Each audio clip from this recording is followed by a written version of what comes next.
everyone, and welcome to your next episode of MHEDA Talks. I'm your host, Shari Altergott, the Chief Experience Officer at the CX Edge. Well, I have a very special treat for you guys today. We have Jason Lauritsen. He is not only CEO, co-founder, and head coach of Check-In to Thrive, but he is also one of our speakers at the upcoming MHEDA Emerging Leaders Conference. Welcome, Jason. Thanks for having me. Thanks so much for being here. Well, we've talked a little bit before. I'm super excited to get into it. I'm even more excited to see you at the Emerging Leaders Conference. But I'd like to start all of these. If you could give us just a little bit more information about yourself and how you got started as a leadership trainer and consultant. Well, the most important and interesting thing, I guess, I think about me is my family. My favorite job is as a husband and parent, father. So I live just outside of Omaha in Nebraska, have been married for, I guess, almost 20 years now, and have 3 children. The youngest is about to finish 8th grade and move into high school. So that's kind of where we're at. We're approaching the empty nest. We're 4 years away from the empty nest. So never a dull moment in our house. My work largely comprises of working with leaders and organizations to help them understand how to make the work experience work better for everybody so that we can accomplish the goals we're trying to accomplish in a way that feels good for both the employee and the manager. And we do that by understanding how to treat work more like a relationship. And so that's what I do on a day-to-day basis. I found my way into this because I started my career. Well, one of my first jobs was as an executive recruiter. And what I discovered through that work, I was in recruiting for a number of years, was that the constant theme as I talked to both the organizations trying to recruit people and the people I was trying to recruit to new jobs was that work seemed very broken. It didn't seem to be working for people very well. And that bothered me. And so I kind of got curious about that, and that set me off on a quest that included being an HR executive and a consultant and a researcher and a writer and a speaker and a trainer and all the other things, because I just didn't believe it needed to be that way. I knew and I felt like it was possible, and I've now seen it, that work can be this fulfilling, rewarding, awesome experience for people if we choose to make it so. And so that's how I ended up doing this work. That's a fantastic story. And I think something everybody can relate to, especially as it's around work. And I'm excited to hear more about that, how we can have work be more fulfilling and engaging. I think today there's a lot of conversation in the marketplace about engaging and retaining employees, especially with the labor market. I think, and kind of you alluded to it, that's always been a challenge for businesses, I think, from the beginning of business, probably. But today, I would say there's a feeling that it's more challenging than it's ever been before. Are you seeing that? Yeah, I think so. I think it is more challenging because I think there's a lot of things are changing. Is like one of the big things is there's a lot of external factors changing. And then you pair that up against the fact that I think we're sort of trapped inside of processes and approaches and models that are really outdated and overdue for a refresh. And when you put, and they were that way, they've been that way for a while, but I think the pandemic really dropped a bomb in the middle of work as usual and blew it all apart. And now we're trying to put the pieces back together. And the biggest change, I think, is that employee expectations have shifted, right? They saw during the pandemic that, flexibility actually is possible. You just didn't want to offer it to us, or it is possible for you to communicate more with us. You just weren't doing it, or you actually can care for us when you want to, but you just don't always care to care for us. And so now there's a level of expectation, I think, in employees of like, hey, I saw what was possible. I saw what we were capable of, and I'm not okay with pretending like it's not a possibility anymore, because I know that it's a possibility. I know that it can be a reality, and so either step up or I'm going to move along to some other place that will actually do it. So I think that's the biggest shift that's causing the tension in the system right now.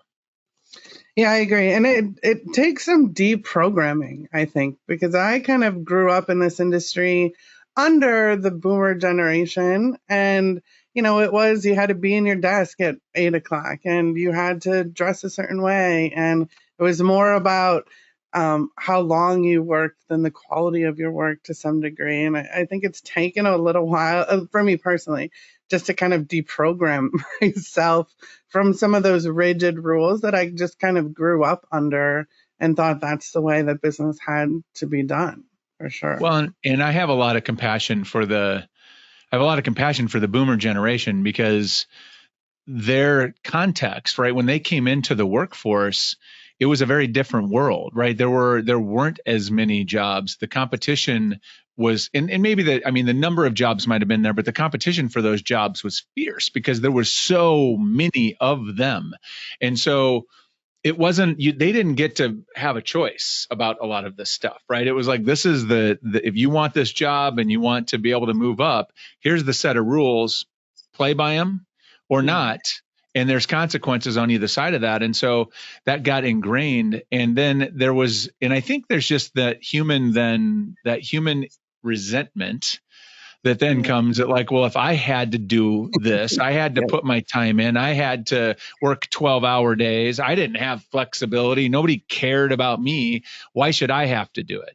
And that gets in our way, right? That should, like they should all over themselves about what they should or shouldn't have to do, which has no relevance on being successful in the current context of leadership and organizations. And so a lot of compassion there. It's hard to shake free of that. And you're right. As Gen Xers, we got put in that blender, and there weren't enough of us. I mean, we just kind of eventually we started to break some of those rules and norms. But I mean, I think the new generation, there's enough of them, and they grew up in a different world.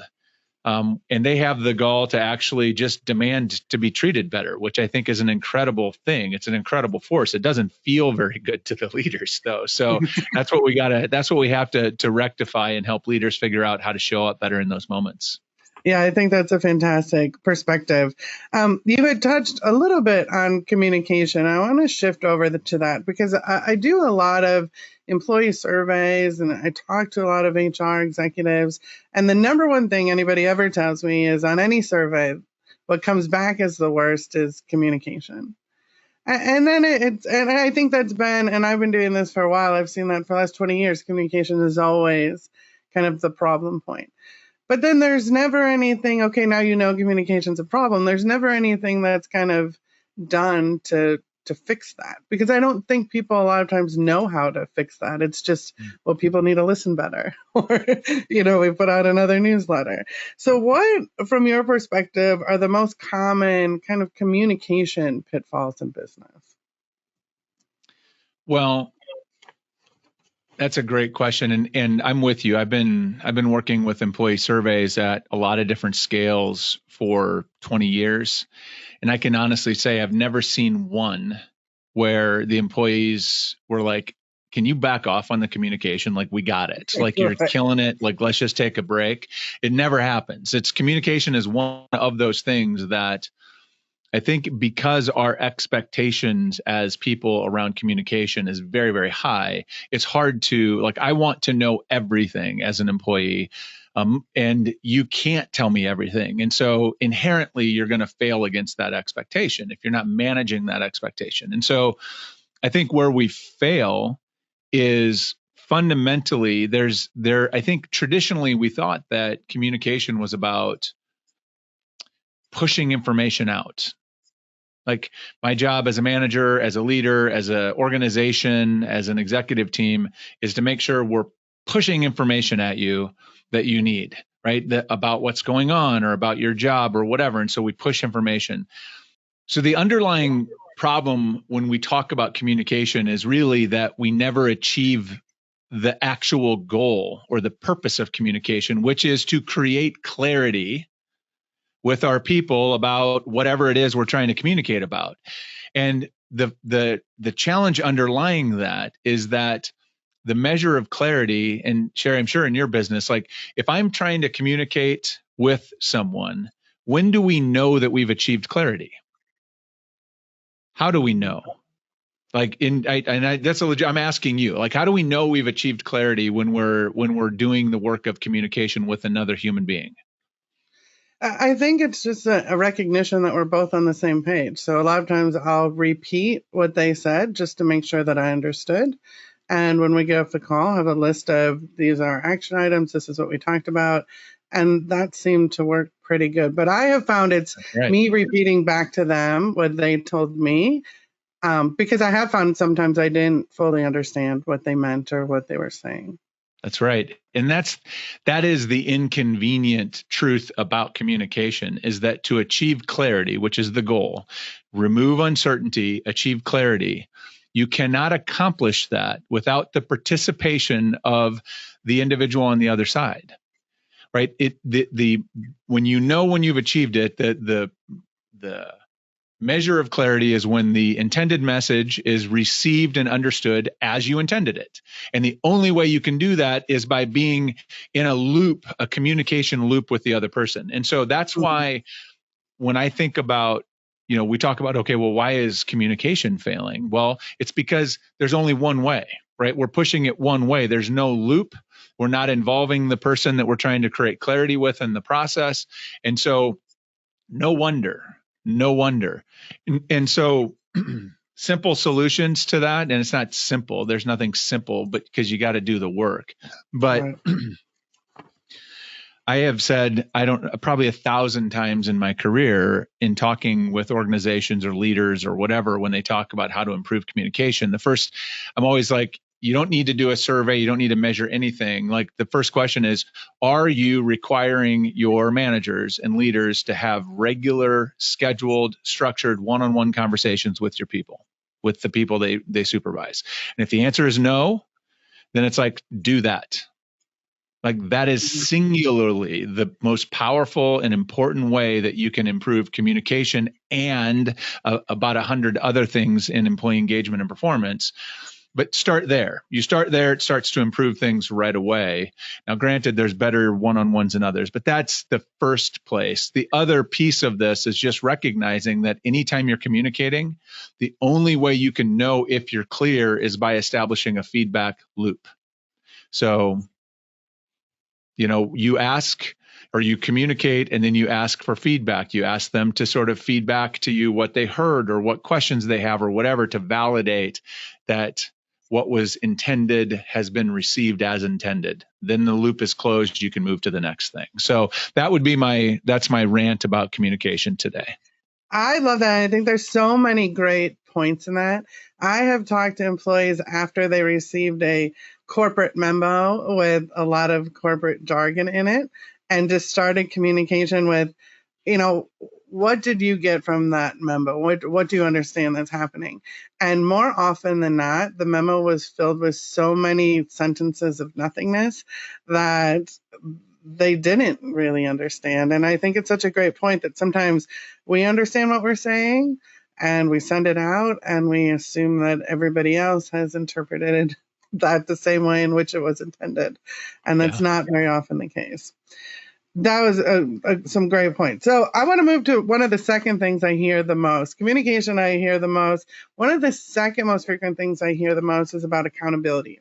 And people saying that my organization does not hold everybody accountable in the same capacity. Bob in the sales department gets away with everything and other people, get away with nothing. So how do you create an environment that effectively holds people accountable? This is a big question. And accountability boils down to it's accountability should be sort of a systemic approach, right? It should be something that there's a lot of different pieces that make accountability work. And And I will tell you that if you do it correctly, if you systemically approach it, which I'm going to talk about in just a second, it takes out all of the awkwardness. Like, accountability has become one of those dirty words in organizations. It's like when you hear the word accountability, if somebody's like, somebody should be held accountable for this, like it's like, whoa, or you need to accept accountability. Like there's never anything good on the other side of that. And that's because I believe the reason accountability is so challenging in organizations is because we suck at clarity.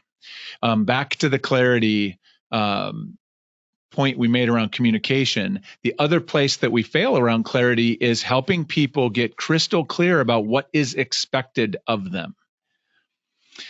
And because when we aren't clear on expectations, when we don't clearly understand how my performance is measured, and I'm not just talking about how many widgets I need to produce or how many dollars I need to bring in or sell this quarter or whatever, right?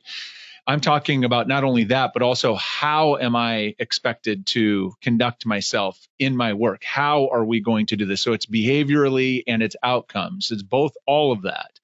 If I don't have clarity about those things, then as a leader, as a manager, if you're the manager of a team and your team isn't crystal clear about those things, then you're sort of using a strategy of luck and hope.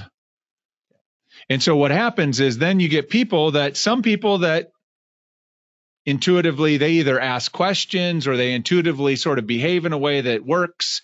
And so you got this person over here that's doing the thing that is highly valued, that matters. And so I'm not giving them any feedback or accountability, but maybe there's something they're doing that isn't great, but I really don't care about that as a manager. So I'm letting that go. And I've got people over here that don't understand. So they're doing the thing they think is important that isn't as important to you.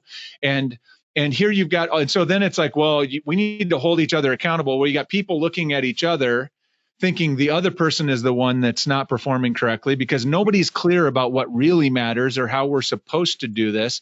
And then the manager, and then wonder why we hate feedback.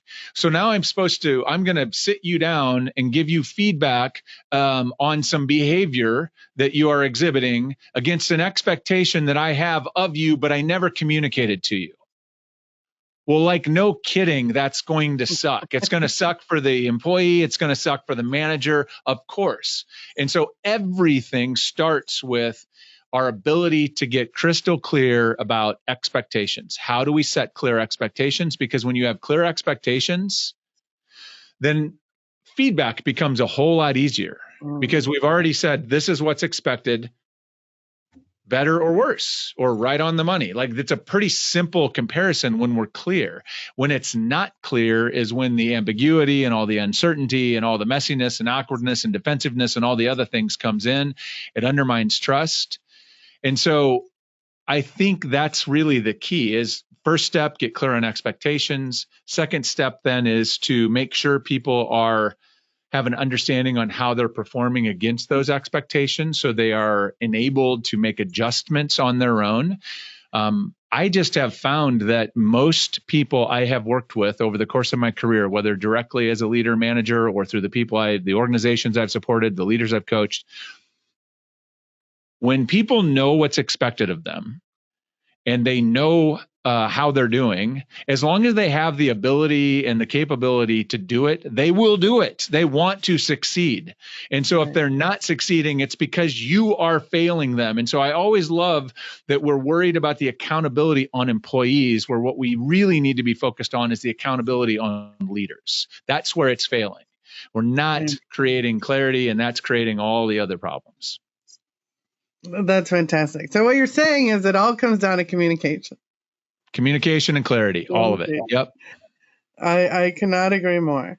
You kind of touched on the very beginning when we talked about how the work environment has changed, and you talked about COVID kind of putting a bomb in it. I want to dig a little bit deeper into what effect do you think the work from home or the hybrid model has had on the world or the business environment? And just for a little bit of context, within material handling, I can tell you I knew of exactly 0 companies that had a full-time work from home policy prior to COVID. There might have been some one-offs with certain employees or something like that, but it was not a policy that was even close to being adopted within the industry. Now I've seen some companies keep it, some companies go back, and now it's really kind of a mix where prior to COVID, honestly, never even imagined that happening. So what have you kind of seen how that's affected the workplace for good or for bad? Well, I think that the key thing to understand is that I think we're still in the midst of transition. I was just having a conversation with a colleague of mine who does similar kinds of work, lots of organizations, and we both agreed that no one has this figured out. And so we're all trying to figure it out. Organizations are trying to figure it out. We're still the disruption was massive. And now we're trying to sort for it, and we're trying to figure out how to balance all these things that seem to matter at the same time, right? The building of connection and the importance of face-to-face time together with the desire and need for flexibility, and how to sort of build work around caretaking roles, which are increasingly important, whether that be parents or whether that be people taking care of parents that are aging. All of these things, right, are out there, and having flexibility is really important. It's also an economic issue for a lot of people. I get hours, some people get hours back in their day when they don't have to go into the office. And so there's all these things. And the workplace is still disrupted. And the reason that I think we're not getting to solutions, there are some organizations that I think are doing some really good work around this. But the thing that they have figured out, the organizations that are getting this right, and this is the bit of advice that I would offer to any leader that is in the midst of this right now, is that your preference, I'm speaking directly to the leader right now, your preference, the way you like to work or prefer to work, or the way you think people should work, is irrelevant. Doesn't matter.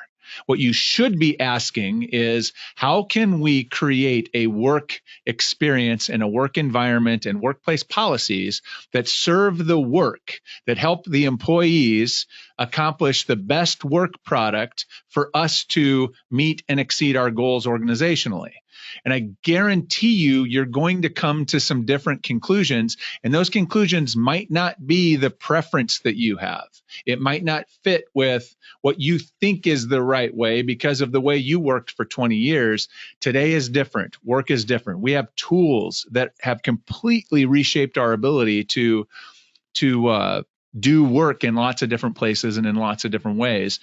And so the organizations that are doing this right are really looking at it through the lens of, how do we facilitate and design the work experience in the best way to optimize performance for each individual employee? Different groups are going to be different, right? Spreading one policy across the whole organization like peanut butter does not make sense anymore. But if it's done with intention, then you can explain, well, this group has this kind of policy because of the nature of the work they do. They can do that. This group works under this policy because of the nature of the work they do. They need to be on site more because they use machinery or mechanisms that they don't have at their house to do work. And so if you're going to do that job, then you're going to be on site more often. If you're going to do this job, you might have more flexibility in where you work. You have to be really intentional about the decisions you're making. And I think when we start doing that and more intentionally designing work around the need of the work and the employee, we'll stop churning so much about this. I completely agree. I love that. And I think kind of the real point there is that it's not a one company policy that fixes it. Mm-hmm. It is up to individuals, and different people have different ways they like to work. I've heard both sides. I've heard people saying, I want to be in the office. I've heard people say, I want to be from home. I've heard people say, I want to be a hybrid. So I think there's all these different ways that people want to work. And now that they've been able to experience it, they know if it's meant for them. I've known people that always wanted to work from home, and then during COVID did work from home, and are like, I don't want to work from home. I want to be in an office. So, I think going through that, people even have a better sense of themselves of what works for them. from a work perspective. Well, and the thing I'd add on to that too is that I also think, and I will tell you that it's also okay to say, here's what we're going to do. Like, it's okay, because some leaders I think now have gotten real gun shy about, like, oh my God, well, if there's all these preferences and it has to be, like, well, we can't tell employees where to be anytime. And I'm like, no, that is not the answer. That's not the solution. Employees want clarity, right? I want clarity. So it's like, if it's going to be 3-2, fine, just make a decision, give me some time to adapt to it. But more importantly, explain to me why. Because what I'm finding is that the issue for employees isn't the specific policy. It's that they have a strong allergy of being asked to do things for no reason. Right. They were told for years that it's not possible for you to have teleworking options or flexibility, not possible with your job. And then they found out on day 7 of COVID, oh, it was possible. They just didn't. They were lying to me. They just didn't want to do it. So you can't just say, no, trust me. It's better for work if we all come together. That ship has sailed. There is no trust around that anymore. And so you have to be willing to say, here's what we're going to do, and here's why we're going to do it. Here's what the expectations are. And then be clear about that. You can still make a decision. Just make a decision that is intentional and serves the work and the employee's preference. But that doesn't mean that every employee is going to be delighted. You're going to have some that prefer one or some that prefer the other, but mostly they just want clarity. It's kind of like if you parent, when you parent your kids, your job isn't to make them happy 100% of the time. What I have found is the most important thing as a parent is clarity.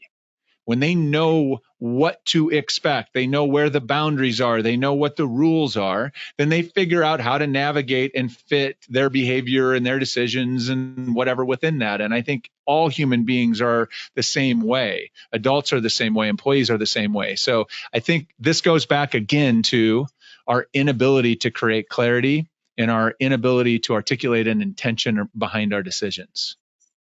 I love it. Fantastic. I had mentioned at the beginning that not only do you do all these other great things, but you're also going to be speaking at the MHEDA Emerging Leaders Conference. Your session's entitled Lead with Relationship. I was hoping you could give us a little bit of a background of what attendees can hope to expect from that. Well, in short, I mentioned up front that what I have realized over my 25 years of trying to solve this riddle of why work was so broken and what we need to do to fix it is that almost all of the answers come back to relationship, building better relationships, having better relationship skills, and that it's not a touchy-feely, soft kumbaya kind of thing, is that we have decades of data that tells us that when we show up as leaders and we create an experience of work for the employee that feels like a healthy relationship, they're more committed, they perform better, they stick around, they advocate for us and recruit their friends to come to work with them, right? All kinds of good things happen, but it starts with relationship. And so in this session, we'll be unpacking what that means, what that looks like. And then I'm going to give you some very specific approaches and tactics and tools that you can take back and put to work like immediately day one when you get back to the office with your team to start building better relationships so that you can unlock a higher level of performance with your people. Well, awesome. Certainly looking forward to that. If you haven't registered for MHEDA's Emerging Leader Conference, it's July 25th in Chicago. Go to their website, MHEDA.org, and all the information is there. Well, Jason, I know you're not that familiar with MHEDA Talks, but you have made it to the lightning round of our episode. I must first ask you if you're ready to enter the lightning round. I am ready. I love a lightning round. So all right, let's go. Fire away. I start off easy and it gets significantly more challenging. Would you rather climb a mountain or jump from a plane? Climb a mountain. Would you eat a day-old hot dog from 7-Eleven? No. What is your favorite thing to do in the summertime? Go on a hike with my kids. Morning hike. Do you think you would make a good spy? Probably not. Are you more of an introvert or extrovert? Probably extrovert, trending towards introvert as I get older.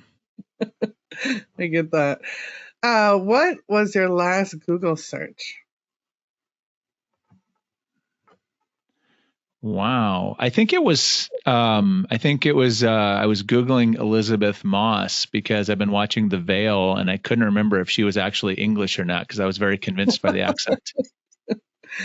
What is your work-related guilty pleasure? Work-related guilty pleasure. Well, for me, it's probably eating empty calories while I'm traveling on airplanes from place to place. Same. Describe the rituals or activities you indulge in to unwind after a long day.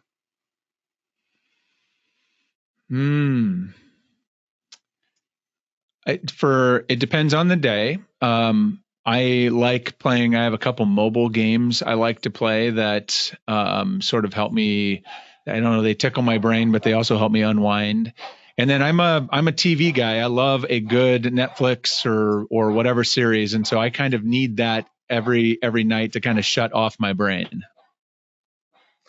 What skill or talent do you wish you had but don't? I wish I could play like rock guitar, like, to be able to like shred up some old Ozzy Osbourne or AC/DC or Van Halen. I played for a very short period of time when I was 16, 17 years old, and boy, I wish I could really rip it. Yeah. And finally, what is your source of happiness? That's a really good question. I think for me, it's my family. I mean, just having time to really be fully present with my family, doing something together is probably my core joy.